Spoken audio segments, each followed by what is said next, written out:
Hello. आज हम पढ़ेंगे बीएससी फाइनल ईयर की इनऑर्गेनिक केमिस्ट्री। इनऑर्गेनिक केमिस्ट्री में हम जानेंगे आज सेकेंड यूनिट को। फर्स्ट यूनिट हमारा कंप्लीट हो गया है, जिसमें हार्डनेस और सॉफ्टनेस के बारे में, हार्ड एसिड और सॉफ्ट एसिड बेस के बारे में बताया गया था। आज हम पढ़ेंगे अपना सेकेंड, जिसमें हमें क्या पढ़ना है, जिसका यूनिट का नाम है metal bonding in transition metal complex. ये हेडिंग है। और जो आज हम टॉपिक पढ़ेंगे वो है valency bond theory. Valency bond theory के बारे में आपने 12th में भी स्टडी की होगी और फिर बीएससी फर्स्ट ईयर या सेकेंड ईयर में भी इसकी स्टडी कराई गई थी। तो वही चीज़ हमें पढ़ना है थर्ड ईयर में, और वो इनऑर्गेनिक में पढ़ना है। अब हमें जानना ये है कि वैलेंसी बॉन्ड थ्योरी को दी कितनी थी। तो आपको तो पता होगा क्योंकि आपने इसको 2-3 बार पढ़ चुका है, लेकिन आज हम रिवीजन करेंगे तो दोबारा से जानेंगे कि वैलेंसी बॉन्ड थ्योरी को सबसे पहले किसने प्रपोज किया था। तो जो किया था वो पाउलिंग थे, उन्होंने 1931 ईस्वी में किया था। दिस थ्योरी, ये जो थ्योरी थी ये किस पे आधारित थी, ये electronic structure of central metal और सेंट्रल मेटल के द्वारा थी। इसके थ्रू हम क्या कर सकते थे, कोई भी जो हमारा एटम दिया रहता था या कोई भी जो हमारा कॉम्प्लेक्स दिया रहा था, उसके हम क्या ग्राउंड स्टेट को जान सकते थे। कोई अगर हमें एलिमेंट दे दिया रखा है तो हम उसके ग्राउंड स्टेट को जान सकते हैं, बॉन्डिंग ज्योमेट्री को जान सकते हैं।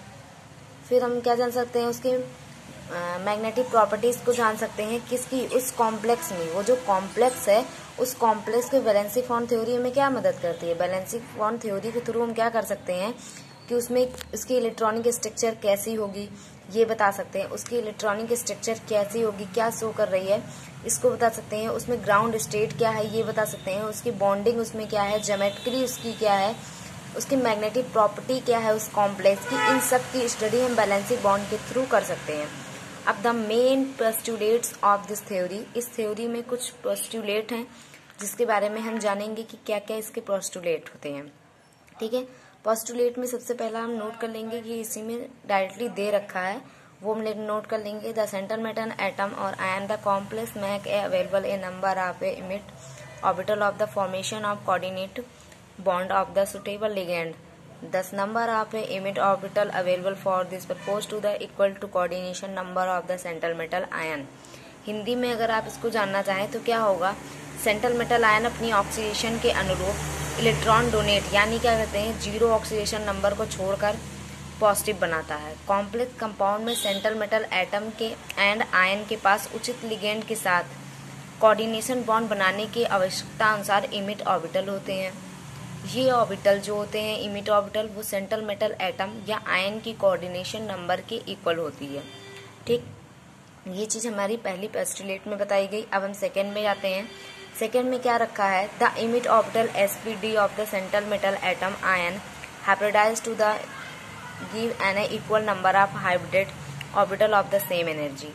क्या कहेंगे कि ये क्या कह रहा है कि इनमें जो सेम एनर्जी, इक्वल एनर्जी, यानी जो इसमें हाइब्रिड ऑर्बिटल होंगी उन सारी की जो एनर्जी होंगी वो सेम होगी। ठीक है, इसके थ्रू हम आसानी से किसी भी की ज्योमेट्रिकली को डिफाइन कर सकते हैं कि उसकी ज्योमेट्री क्या होगी या क्या नहीं होगी। देखिए यहाँ पे दे रखा है कोऑर्डिनेशन नंबर। यदि कोऑर्डिनेशन नंबर 2 है तो अगर हाइब्रिडाइजेशन जो होगा वो sp होगा। जब sp होगा तो जो ज्योमेट्रिकली होगी, जो ज्योमेट्री होगी क्या होगी, लीनियर होगी। एग्जाम्पल दे रखा है। यदि 3 है कोऑर्डिनेशन नंबर तो sp2 होगी, जिसे हम टाइगोनल प्लेनर कहेंगे। 4 है तो टेट्राहेड्रल होगा। ठीक है, 4 में 2 कंडीशन आती है, ये देखिए अभी आपको आगे एग्जांपल भी देंगे। 4 में 2 कंडीशन आती है, एक sp3 होगा तो टेट्राहेड्रल हो जाएगा, या dsp2 है तो स्क्वायर प्लेनर हो जाएगा। ठीक है, आपको ये चार्ट याद करनी है। ये चार्ट आपको इंटर में भी याद कराया गया होगा, बीएससी के आगे वाले लेवल में भी याद कराया गया होगा, और अब भी ये पेपर में याद करना होगा, क्योंकि क्वेश्चन इससे आते हैं और आपको अगर नहीं करेंगे तो छूट जाएगा सारा क्वेश्चन। इसलिए इस चार्ट को आप तैयार कर लीजिएगा, और जब आपसे पोस्टुलेट के बारे में पूछेगा तो आप इस चार्ट को भी वहां बनाइएगा। आप ये एग्जाम पर नहीं लिखेंगे फिर भी आपका चलेगा, लेकिन आपको इतनी ये 3 चीजें याद करनी होगी। इसकी कोऑर्डिनेशन नंबर कितना होगा, तब हाइब्रिडेशन क्या होगा और उसकी ज्योमेट्री क्या होगी ये पता होना चाहिए। एंगल भी हमें पता होना चाहिए, जो हम थोड़ी डिस्कस करेंगे उसमें एंगल को बता देंगे, लेकिन आपको ज्योमेट्रिकली हाइब्रिडाइजेशन और कोऑर्डिनेशन नंबर ये तो रटा हुआ होना चाहिए, तब ही हम पेपर में अच्छे से कर पाएंगे। आगे के इससे पोस्टुलेट्स के बारे में जानते हैं। आगे क्या कह रहा है, ये जो ऑर्बिटल है क्या कह रहा है, जो डी ऑर्बिटल है, डी ऑर्बिटल में यदि n माइनस डी है, यदि n माइनस डी है तो उसे हम क्या कहेंगे, इनर ऑर्बिटल कहेंगे।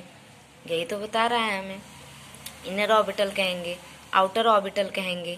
देखिए क्या दे रहा है, the d orbital of the central metal ion atom are involve in the habitation may be two inner n minus one d और द आउटर एन डी। यदि हमारा इनर होगा तो n माइनस वन डी होगा, यदि outer orbital का use होगा तो एन डी होगा। ठीक, ये चीज हो गई। आते हैं 4 पे।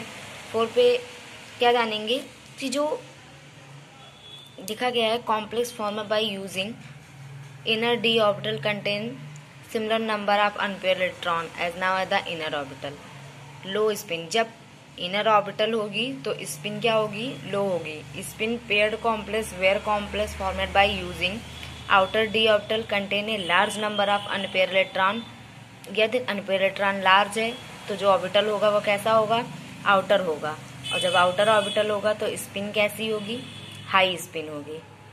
5th देखते हैं, 5वें में क्या बता रहा है, each ligand has a latest one orbital contain A lone pair of electron. जो भी इसमें लिगेंड लगे हुए होंगे उनमें लोन पेयर इलेक्ट्रॉन लेटेस्ट में होना चाहिए, होगा तो ज़्यादा अच्छे कंडीशन को शो करेगा, इसमें वो होगा। ठीक है, लोन पेयर इलेक्ट्रॉन यदि होगा तो ज़्यादा से शो करेगा। ठीक है, ये बताया गया आपको। फिर आपको क्या बताया कि इसमें जो इलेक्ट्रॉन फिल किए जाएंगे, यानी जो इलेक्ट्रॉन ऑर्बिटल्स में फिल किए जाएंगे वो हुंड रूल के अकॉर्डिंग ही फिल किए जाएंगे। यहाँ पे लिखा हुआ है हुंड रूल के। यदि मान लिया आपने जो इलेक्ट्रॉन को फिल किया, मान लिया आपने ऐसे ऑर्बिटल बनाया, आपने इलेक्ट्रॉन को फिल किया, ठीक है, और इलेक्ट्रॉन जो है वो पेयर्ड नहीं है, वो अनपेयर्ड है। यदि इलेक्ट्रॉन अनपेयर्ड है तो वो जो हमारा प्रोडक्ट बनेगा, यानी जो हमारा बॉन्ड बनेगा वो कैसा होगा। यदि अनपेयर्ड है तो कैसा होगा, आप बताइए। यदि अनपेयर्ड है तो पैरामैग्नेटिक होगा, और यदि पेयर्ड है तो सारे डायामैग्नेटिक होंगे। ठीक है, इतनी चीज़ें हमने पढ़ी इसके बारे में। ठीक है, अब आपको इसमें क्वेश्चन कैसे आते हैं वो हम समझेंगे कि क्वेश्चन कैसे आते हैं। क्वेश्चन के बारे में जानेंगे तो हम आपको कॉपी से स्टडी कराएंगे, शायद आपको बुक से ना समझ में आए।